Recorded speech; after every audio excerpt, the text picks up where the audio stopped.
Hey friends, so I just wanted to pop on today because I feel like I came on in January and I'm like, oh my gosh, I have all this fun, great stuff to share with you guys. And then I was like, poof, I was gone like a medical magician. And the next thing I knew, I was sleeping on like a half garbage can, half hard chair in a hospital in another state with my son when we were supposed to be on vacation.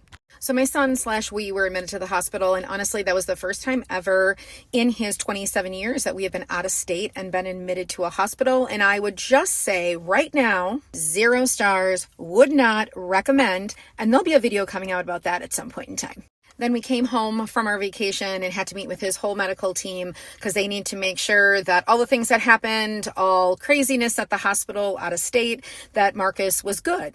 In the interim of that, we had to go back to visit one of his specialists, his endocrinologist, about a thyroid nodule that we've been watching for 2 years that's supposedly benign, that was going to eventually need to be shrunk because we didn't think surgery was a great option because of Marcus's other extenuating medical complexities, that it would be too invasive. And so we kind of started on that route as soon as he was better. As from the ultrasound, we learned that it grew more, so it definitely needed to be shrunk down this year. So as we started that process, whenever you're going to have it shrunk, which I'm going to do a video about this too, you have to have 2 fine needle aspiration biopsies that come back benign. And so the one in 2022 did come back benign. And then as we were meeting the surgeon about it being shrunk, the other fine needle aspiration biopsy came back. And guess what? Surprise, spoiler alert, it wasn't. So then that led us into RFA, which is the radiofrequency ablation to shrink it, not being an option anymore, and having to head on over to see another surgeon. So we headed to meet him and he's like, oh, we need to get this out. Then a week later,